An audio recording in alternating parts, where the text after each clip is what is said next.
ओम नमो नारायणाय। स्वागत है आप सभी का हिमालय गुरुकुल पाठशाला पे। आज हमारे साथ हैं आचार्य विनोद जी। इनके कुछ प्रश्न हैं श्रीमद् भगवद गीता से संबंधित। तो हमने कहा ये प्रारंभिक जो सेशन है, हमारा प्रारंभिक सत्र जो श्रीमद् भगवद गीता का रहेगा, इसकी शुरुआत इन्हीं के प्रश्नों के उत्तर से की जाए। तो हम आपको इस समय विनोद जी से मिलाते हुए बताना चाहते हैं कि विनोद जी, आपका जो प्रश्न है वो आप प्रश्न करें। जी विनोद जी, बहुत बहुत धन्यवाद श्री अभिषेक जी को।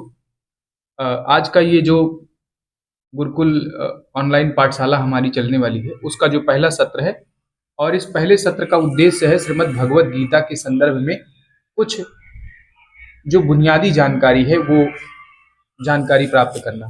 तो ये आज का सत्र जिज्ञासा का सत्र है हमारा।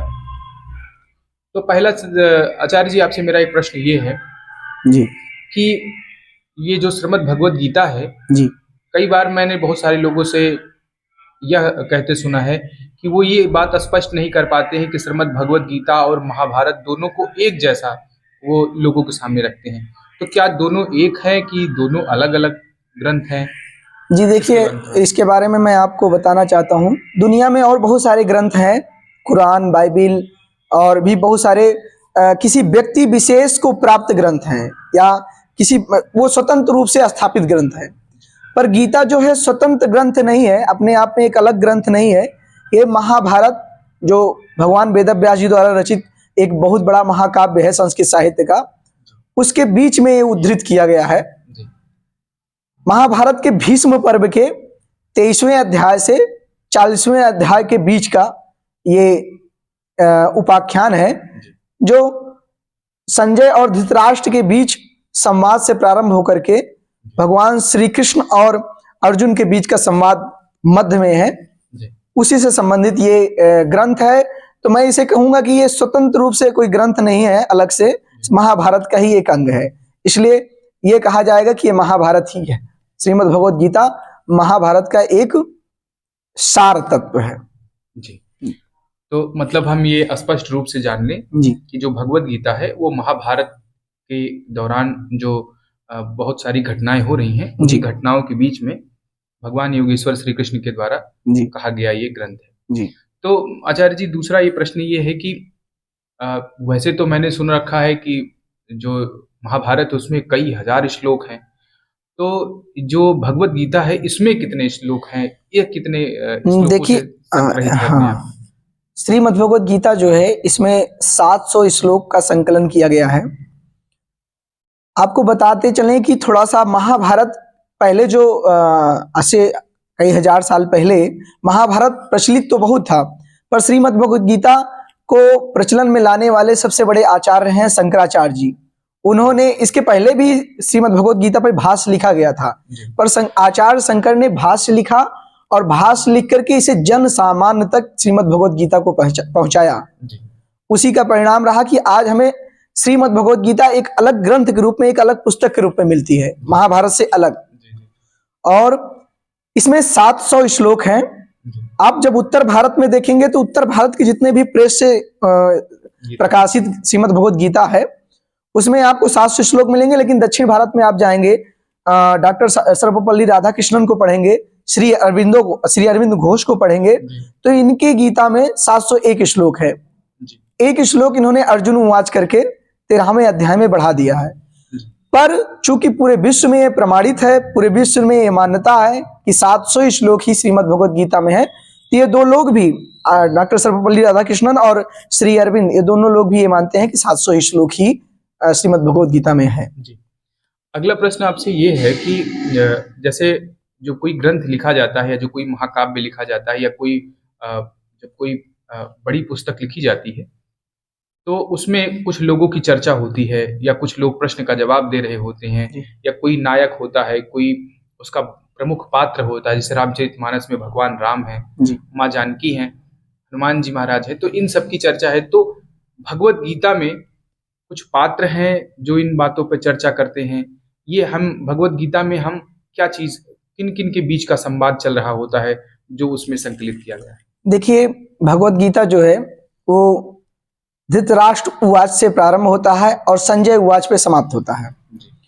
तो इसको मैं कहूंगा कि ये प्रारंभ में तो धृतराष्ट्र और संजय के बीच का संवाद है, लेकिन धृतराष्ट्र के जो संदेह होते हैं, आप इसको बहुत ध्यान से समझने की कोशिश करिए कि संजय जो है वो कौरवों का एक अच्छा मंत्री है और उसको दिव्य दृष्टि प्राप्त है भगवान वेद व्यास जी की कृपा से, इसलिए वो ज्ञानी माना जाएगा।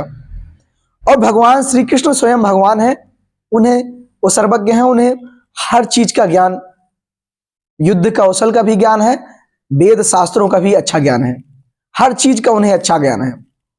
तो ये दोनों लोग तो योगी हैं, ज्ञानी हैं। पर जो धृतराष्ट्र है वो पुत्र मोह में अंधा है। अंधा होने के कारण उनके अंदर, धृतराष्ट्र के अंदर बहुत सारे प्रकार की आसक्तियां हैं। एक आसक्त व्यक्ति एक अनासक्त व्यक्ति से प्रश्न कर रहा है जी। धृतराष्ट्र संजय से प्रश्न कर रहा है, और उसके बाद फिर मोह से ग्रसित अर्जुन, आगे आपको मिलेगा, मोह से ग्रसित अर्जुन के बहुत सारे प्रश्न हैं। वो युद्ध छोड़ करके बैठ जाना चाहता है, युद्ध छोड़ करके भाग जाना चाहता है। उसका उत्तर एक मोह से विरक्त भगवान योगेश्वर श्री कृष्ण उसके प्रश्नों का उत्तर देते हैं। तो ये दोनों, ये आपका जो प्रश्न रहा है, ये चार लोग ही इसके प्रमुख पात्र हैं, और ये चारों लोगों ने मिलकर के ही इस पर चर्चा किया है। ये गुरु शिष्य परंपरा का ग्रंथ है और संवाद ग्रंथ है। आपने गुरु और शिष्य का संवाद है। जी जी। एक और प्रश्न आपसे पूछना चाह रहे थे कि जैसे बहुत सारी पुस्तकें लिखी जाती हैं, जो आज के समय में जो पुस्तक का फॉर्मेट है उसमें किताबों के बीच में चैप्टर्स बनाए जाते हैं। हर चैप्टर में किसी एक विषय को जो है, हर एक प्रश्नावली में एक किसी विषय को ध्यान में रखकर उसे बनाया जाता है जी। तो भगवत गीता भी क्या कुछ खंड में है या कुछ अध्याय में है? इसका प्रारूप किस तरीके का है? देखिए, भगवत गीता में 18 अध्याय है। जो प्रथम अध्याय है वो संशय ग्रस्त अर्जुन का अध्याय है, अर्जुन विषाद योग नाम है उसका। उसमें अर्जुन का विषाद दिखाया गया है, अर्जुन किस लिए विषाद दुख में चला गया है, किस लिए संशयग्रस्त हो गया है, उन सारे प्रश्नों को रखा गया है। तो मैं कहूंगा कि पहला अध्याय प्रश्नोत्तर अध्याय है, प्रश्न का अध्याय है, और आगे के जो अध्याय है उसी का उत्तर है उसमें। पर बीच बीच में अर्जुन प्रश्न करते हैं, तो लेकिन वो जो प्रश्न होते हैं वो प्रथम अध्याय से संबंधित प्रश्न होते हैं। और ये 18 अध्याय में आपको अलग अलग अध्याय मिलेगा। हम सभी में ओम तत्सदिति श्रीमद् भगवत गीतासु उपनिषत्सु, ये उपनिषद गीता, जो उपनिषद रूपी गीता है, इसमें ये योग शास्त्र है, ब्रह्म विद्या है। तो आपको पहला अध्याय, दूसरा अध्याय, सब में अलग अलग प्रकार के योग मिलेंगे, और सब योग का अंत में समन्वय कर दिया गया है। मतलब इसमें एक चीजों का, इसमें आपको ज्ञान, कर्म और भक्ति तीनों के बारे में बताया गया है। ज्ञान, कर्म और भक्ति के बारे में बताने के बाद आपको स्वतंत्र छोड़ दिया गया है, आप तय करिए, निर्णय लीजिए। हाँ, आप स्वतः निर्णय लीजिए। इसके परिणाम क्या घटित होंगे वो भी उसमें बता दिया गया है। तो आप जैसा परिणाम चाहते हैं वैसा आप उसको धारण करें। एक जो आए दिन हम लोगों से जब मिलते हैं तो वो सारे लोगों के मन में एक प्रश्न उठता है कि श्रीमद् भगवत गीता ही हम क्यों पढ़ें, क्योंकि बहुत सारे ग्रंथ हैं। जब हम कहते हैं कि आप इस ग्रंथ को पढ़िए तो बहुत सारे लोग अलग अलग तरीके से इस पे अपनी राय रखते हैं कि ये पुस्तक पढ़ी जाए, ये पुस्तक पढ़ी जाए। फिर हम उनको इस बात को बताने में कैसे सफल हों कि आप भगवत गीता अगर आप पढ़ते हैं तो जैसे एक पूरा समग्र चिंतन आपका विकसित होगा। और इसी के साथ एक अगला प्रश्न यह भी है कि क्या भगवत गीता व्यक्तित्व के विकास में, जो आज का जनमानस है जी, या क्योंकि आज का जनमानस बिना किसी लाभ की किसी चीज की तरफ बढ़ने से बचता है, जैसे गुरुजी कहते हैं कि निस्वार्थ प्रवृत्ति जो है व्यक्ति में कम होती जा रही है जी। तो मैं ये दो आपसे एक साथ प्रश्न के साथ एक सप्लीमेंट्री प्रश्न ये रहा मेरा है आपके साथ कि पहला तो ये कि भगवत गीता ही क्यों पढ़ी जाए, और दूसरा प्रश्न ये है कि भगवत गीता आज के समाज में जो व्यक्तित्व का विकास, लोगों में जो विकास की प्रक्रिया है, उसमें कहाँ तक अपनी भूमिका निभाता है। तो इस प्रश्न पर थोड़ा प्रकाश डालें। आपका दो प्रश्न है, इन दोनों प्रश्नों का उत्तर हम आपको कुछ श्लोक की व्याख्या करके देंगे जी। गीता महात्म्य में ही बताया गया है, गीता सुगीता कर्तव्या कि मन नहीं शास्त्र विस्तर ही या स्वयं पद्मनाभस्य मुख पद्माद विनिश्चितः। मैं इसकी पूरी व्याख्या नहीं करूंगा, लेकिन मैं ये बता रहा हूं कि अगर आप गीता पढ़ लेते हैं तो किसी और शास्त्र की व्याख्या करने की या किसी और शास्त्र में उलझने की जरूरत आपको नहीं रह जाती है। क्यों? जी। ये बहुत डीप चीजें हैं, क्योंकि आप जब देखेंगे श्रीमद् भगवद गीता भगवान वेद व्यास जी द्वारा लिखा गया महाभारत ग्रंथ से लिया गया है। जी। महाभारत जब हुआ है, वेद व्यास जी ने इसको लिखा। वेद व्यास जी ने पातंजल योग दर्शन पे भाष्य भी लिखा है। तो ऐसा माना जाता है जो पातंजल योग दर्शन है वो 60 दर्शन में सबसे अंतिम में दर्शनों में से एक है, वो 60 दर्शनों। तो इससे ये तय होता है कि भारत महाभारत युद्ध के पहले ही सारे प्रकार के दर्शन भारत में उपलब्ध थे। जी।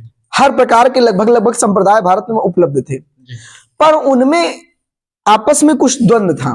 जी। हर संप्रदाय अपने आप को श्रेष्ठ बताने की कोशिश करता था, हर संप्रदाय अपनी ओर खींचने की, उसको लगता था कि इसी के अनुसार सारी चीजें सही हैं। तो भगवत गीता में सारे संप्रदाय की चीजें आपको मिल जाएंगी। इवन अगर आप वेस्टर्न फिलॉसफी भी पढ़ेंगे तो उसमें वेस्टर्न फिलॉसफी भी आपको श्रीमद् भगवत गीता में मिल जाएगी। तो दुनिया के जितने संप्रदाय हैं, जितने पंथ हैं, वो सारी चीजें श्रीमद् भगवत गीता में आपको मिल जा रही हैं और समन्वय के रूप में मिल रही है। मतलब उसका जो सार है वो मिल जा रहा है आपको। जी जी जी, बहुत तत्व मिल जा रहा है। तो इसलिए मुझे लगता है कि दुनिया के और ग्रंथों को पढ़ने की तुलना में आप श्रीमद् भगवत गीता पढ़ें, और इससे पढ़ने के बाद जब आप इसको पढ़ते हैं तो आपको कुछ और पढ़ने की जरूरत इन संबंधों में, तत्व ज्ञान के संबंध में नहीं रहती। लेकिन अगर आप ज्ञान विस्तार करना चाहते हैं तो आप कुछ भी पढ़ सकते हैं, आप स्वतंत्र हैं। दूसरा प्रश्न है आपका व्यक्तित्व विकास को लेकर के। अर्जुन एक योद्धा है, वीर योद्धा है। उसका व्यक्तित्व वहीं मर जाता है जब वो कहता है मैं युद्ध नहीं करूंगा। अगर वो युद्ध नहीं करेगा तो समाज में उसकी अपकीर्ति होगी, लोग उसे हे दृष्टि से देखेंगे कि युद्ध से भागा हुआ भगौड़ा है जी। तो उसका व्यक्तित्व नष्ट हो जाता। इसलिए भगवान श्री कृष्ण ने उसके व्यक्तित्व निर्माण के लिए, उसका व्यक्तित्व बचा रहे, निर्माण तो पहले से ही हो चुका था, उसका व्यक्तित्व बचा रहे, उसके लिए श्रीमद् भगवत गीता है। तो पर्सनालिटी डेवलपमेंट के लिए ही भगवान श्री कृष्ण ने श्रीमद् भगवत गीता कहा है। इसलिए मुझे लगता है जो भी श्रीमद् भगवत गीता पढ़ेगा उसका व्यक्तित्व विकास अवश्य हो जाएगा। बहुत बहुत बहुत ही बुनियादी जवाब दिया है, बहुत ही गूढ़ इस मेरे प्रश्न का जवाब दिया है श्री अभिषेक जी ने। कि पहला काम तो ये बताया कि भगवत गीता एक ऐसी पुस्तक है, क्योंकि और सारी जब पुस्तक पढ़ते हैं तो आप सारी पुस्तकों में ज्ञान है, लेकिन सारी पुस्तकें समन्वय में कहीं समन्वय बनाने में कहीं विफल हो जाती है। लेकिन भगवत गीता सभी प्रकार के ग्रंथ, सभी प्रकार की विचारधाराएं, सभी प्रकार के मत और जो जितनी भी प्रकार के दर्शन हैं, उन सारे दर्शनों, वो सारे दर्शन किन स्थान पर जाकर एक होते हैं, एक उस एक को प्राप्त, एक की दृष्टि में पहुंच जाते हैं, उसका ज्ञान कराती है भगवत गीता। और दूसरा तो यह व्यक्तित्व के विकास का, जैसे इन्होंने प्रश्न बताया कि व्यक्तित्व के विकास का ग्रंथ है ही, ये पर्सनालिटी डेवलपमेंट की ही एक प्रकार की पुस्तक है, और एक ऐसा व्यक्तित्व जो चिर अस्थायी रहेगा जी, वो चिर अस्थायी व्यक्तित्व की बात। तो हम अब इस कार्यक्रम के का एक अंतिम प्रश्न आपसे पूछना चाहेंगे जी। वो ये कि जैसे ये जो कार्यक्रम हमारा चलेगा जी, तो इसमें छोटे बच्चे कक्षा 6 से लेकर और 12th तक के या उसके ऊपर के सभी आयु वर्ग के बच्चे रहेंगे। तो हम भगवत गीता को बच्चों को पढ़ाने या समझाने की क्या प्रक्रिया होगी, इसको तो हम अगली कक्षाओं में इसके बारे में अगली जो अपडेट आएगा उस पर तो चर्चा करेंगे ही। अंत में एक जो छोटा सा प्रश्न मेरा और बचा हुआ है वो ये कि क्या भगवत गीता को पढ़ने के लिए संस्कृत का ज्ञान होना जरूरी है, कि हम इसके अभ्यास करते करते जब हम इसका संस्कृत का जो व्याकरण है वो पूरा जानकारी होने के बाद हम भगवत गीता पढ़ें, या फिर हम इसका पहले याद करें तब हम इसमें पढ़ें? तो ये संशय पर थोड़ा प्रश्न है। देखिए, भगवत गीता के बारे में कहा जाता है कि एक स्मृति ग्रंथ है। श्रुति और स्मृति दोनों का ग्रंथ माना जाता है। श्रुति कुछ लोग, कुछ विद्वान इसे श्रुति मानते हैं, कुछ लोग स्मृति मानते हैं। तो स्मृति का मतलब होता है याद करना, याददाश्त। अगर आप श्रीमद् भगवत गीता को याद करते हैं, याद करके उसे समझने का प्रयास करते हैं तो आपको बहुत मदद मिलेगी इसे समझने में। संस्कृत भाषा का ज्ञान अगर आपको है तब तो बहुत अच्छा है, संस्कृत भाषा का ज्ञान होने से अच्छे से श्रीमद् भगवत गीता कम समय में समझ में आ जाएगी। पर अगर आपको नहीं है तो उसकी चिंता करने की आवश्यकता नहीं है, क्योंकि श्रीमद् भगवत गीता जो स्वयं है वो संस्कृत भाषा का एक शास्त्र है। संस्कृत जो है, जो कंठ से निकलेगा वो ओष्ठ से नहीं निकल सकता, संस्कृत का अक्षर। तो ये प्राकृतिक भाषा है, जैसे वायलिन में ट्यून निकलता है ना, तो ये जो ध्वनि है, ये जो स्वर यंत्र है, ये आपके मस्तिष्क से कनेक्ट है। अगर आपके मुंह से जो संस्कृत शब्द निकल रहे हैं, संस्कृत का श्लोक निकल रहा है, उसको आज नहीं कल अगर आप लगातार उसका उच्चारण करते रहेंगे, आपका मस्तिष्क उसे समझने लगेगा। अर्थात भगवान स्वयं आपको समझाएंगे। इसको इस भाषा में कहा जाए कि भगवान आपको स्वयं समझाएंगे कि वो कहना क्या चाहते हैं, या अगर इसे सामान्य भाषा में कहा जाए तो वो श्लोक स्वयं आपको बताएगा कि वो कहना क्या चाहता है। लेकिन इसके पहले एक चीज समझना जरूरी है, गीता अध्ययनशीलस्य प्राणायाम परस्य च। गीता अध्ययन के साथ प्राणायाम भी करना जरूरी है। योग आपके जीवन में होना चाहिए। आप जब अपने शरीर के प्रति अलर्ट रहेंगे, अवेयर रहेंगे, तो आपके स्वर यंत्र जो उच्चारित कर रहा है वो आपके मस्तिष्क क्या समझाना चाहता है, ये आपका मस्तिष्क समझेगा। इसलिए मुझे लगता है कि भाषा के ज्ञान नहीं है तो सस्वर वाचन करिए, लगातार आप इसका पाठ करिए। कुछ ना कुछ दिन में भगवत गीता स्वयं बताएगी कि वो क्या बताना चाहती है। बहुत बहुत धन्यवाद आपका। तो आज का भगवत गीता के संदर्भ में कुछ प्रश्न थे, प्रश्न और भी हो सकते हैं हमारे। हम इस ऑनलाइन कक्षा के माध्यम से आप सभी से निवेदन करेंगे कि आप सभी छात्र या जो भी जिज्ञासा रखते हैं वो प्रश्न आप हमें हमारे YouTube चैनल के कमेंट बॉक्स में भी पूछ सकते हैं। ये आज श्रीमद् भगवत गीता के कक्षा का प्रारंभिक और एक प्रकार का विषय चिंतन था, प्रारंभिक विषय चिंतन था। तो धीरे धीरे करके हम इस विषय पर और आगे बढ़ेंगे और हम ये प्रयास करेंगे कि जो भगवत गीता के श्लोक हैं उसको हम एक एक श्लोक पढ़ेंगे, उसका सस्वर वाचन करेंगे। मैं आपको बता देना चाहता हूँ, असल में पहला जो अध्याय है ये चूंकि हिमालय गुरुकुल पाठशाला चैनल पर डाला जाने वाला वीडियो रहेगा, तो स्वामी जी का जो हिमालय गुरुकुल पाठशाला के प्रेरणा स्रोत मैंने पिछले वीडियो में बता चुका हूँ, स्वामी चित्प्रकाशानंद महाराज हैं जो इस समय आदि कैलाश पर्वत पर हैं। उनके द्वारा जो चीजें हमें भेजी जाती है मैं उसी को आपके सामने प्रस्तुत करूंगा। तो स्वामी जी ने कहा कि जो प्रथम अध्याय है वो उसकी बस उसके श्लोकों की व्याख्या नहीं करनी है, बस उसके बारे में परिचय दे देना है। परिचय दे करके उसे स्किप करके दूसरे अध्याय के 11वें श्लोक से दो श्लोकों की व्याख्या करके दो श्लोकों का अन्वय उसकी मतलब अर्थ सहित उसकी व्याख्या पे काम किया जाएगा। दूसरी बात मैं आपको बता देना चाहता हूं कि जो अभी मैं वीडियो बना रहा हूं, ये जो वीडियो बन रहा है, इस वीडियो के संबंध में स्वामी जी से कल ही बात हुई थी। तो स्वामी चित्प्रकाशानंद महाराज ने कहा है कि उन्होंने अपनी एक भूमिका बना करके भेजा है, जिसमें उन्होंने कहा, अपनी भूमिका में उन्होंने बताया है कि श्रीमद् भगवत गीता इस समय नवयुवकों में काफी रुचि का विषय रहा है, नवयुवक काफी जुड़ते चले जा रहे हैं। तो मुझे लगता है कि इस विषय में अच्छे से काम होना चाहिए। और उन्होंने कहा है कि जो कुछ श्लोक हैं, सर्वोपनिषदो गावो दुग्धा गोपाल नंदना पार्थो वत्साक सुधीर भोक्ता दुग्धम गीता अमृतम महत, ये सारी चीजें उपनिषदों का सार गीता है, वेदों का सार गीता है। इन सब संबंध में स्वामी जी ने एक लेख लिख करके हमें भेजा था। मैं उस लेख को इस चैनल पे ही अपलोड कर दूंगा और आप तक उसको पहुंचाने का प्रयास करूंगा। तो बस यही था, और आगे कक्षाएं अब लगातार चलती रहेंगी। हम चाहते हैं कि आप इससे जुड़े और जुड़ करके हमारे इस आंदोलन को, ये मेरा आंदोलन है, फ्री ऑनलाइन एजुकेशन का आंदोलन, तो इस आंदोलन में आप सहभागी बने और हम आगे इसे फॉरवर्ड करते जाएं। अगर कोई हम सबके लिए कोई सुझाव हो तो आप हमें कमेंट बॉक्स में हमें समय समय पर आप सुझाव देते रहें। आपका सुझाव का स्वागत रहेगा। बहुत बहुत धन्यवाद आपसे। ओम नमो नारायणाय।